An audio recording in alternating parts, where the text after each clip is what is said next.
Atrium Hospital on the defense in federal court today. A group of current and former employees claiming they suffered age and race discrimination at the hands of one manager. Well, that lawsuit filed in April of 2020 is brought on by nurses and healthcare technicians who say Atrium allowed the nurse manager to discriminate, harass, and retaliate against the employees, even after many of those workers went to human resources to file complaints.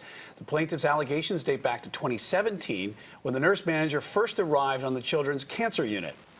And our chief legal correspondent, Seema Iyer, is live outside the federal courthouse in Uptown with a copy of that lawsuit. And Seema, these allegations are just stunning. So how many plaintiffs are there, and is this a class action lawsuit?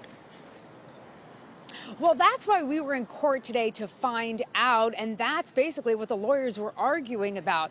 All I gathered from today's discovery conference was that there definitely are 8 plaintiffs, but there may be, in fact, as many as 24. Now, this is a class action lawsuit, and basically a class action lawsuit is when everybody has similar complaints and they can get together in one class. But another argument that happened in court today is whether there should be more than one class. Should there be a class for race, and there should be a separate class for age discrimination? So let's go through the actual claims, shall we?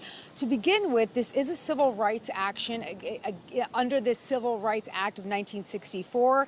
Also, Age Discrimination in Employment Act of 1967 is one of the claims. And then I'm sure you're familiar with the American Disabilities Act.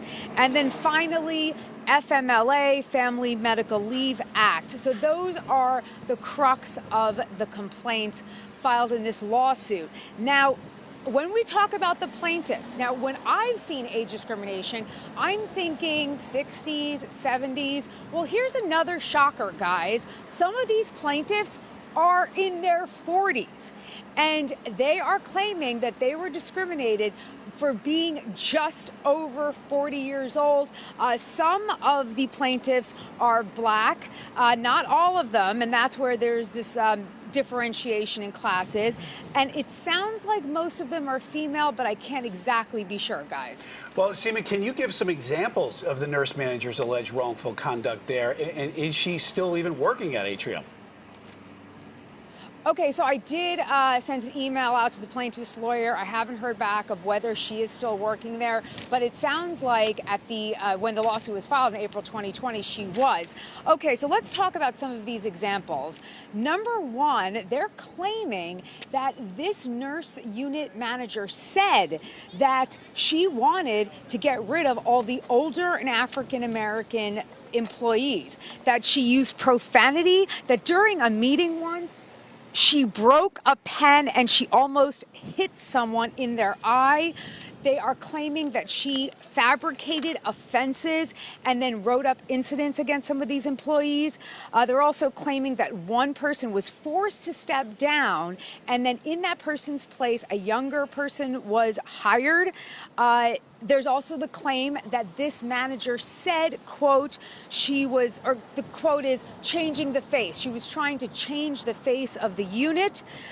There's another allegation that someone who was cleared for FMLA came back to work, and then she was terminated on the day she was cleared to come back.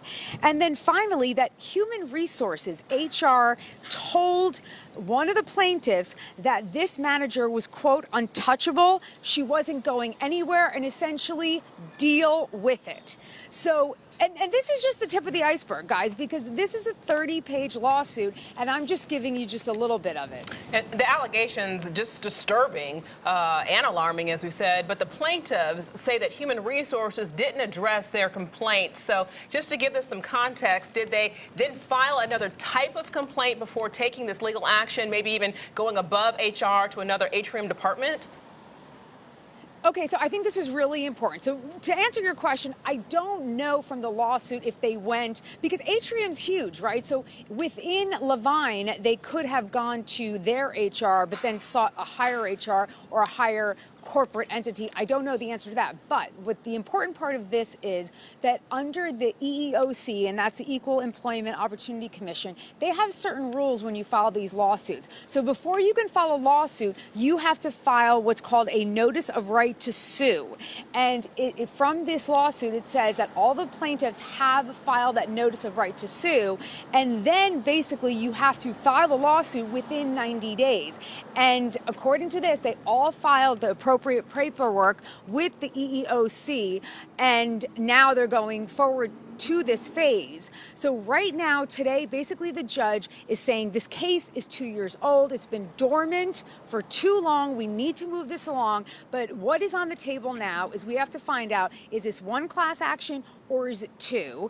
And why this is so important, guys, is you don't get to depose and collect discovery like documents, expert reports, and all of this from just anyone. You have to have a certified class. So there's a lot more litigation, but what is also, I think, just hard to comprehend, putting aside that this is a pediatric cancer unit, okay? There are babies and children on this unit, and this kind of stuff is happening behind the scenes. But also, what you have to comprehend is that some people still work there. Yeah. Oh, yeah, absolutely. Guys, yeah. And SEMA, largest employer, I might add, here in Charlotte, of course. So a lot to weigh in here, and we'll certainly keep following it for you. SEMA and I are live outside the courthouse.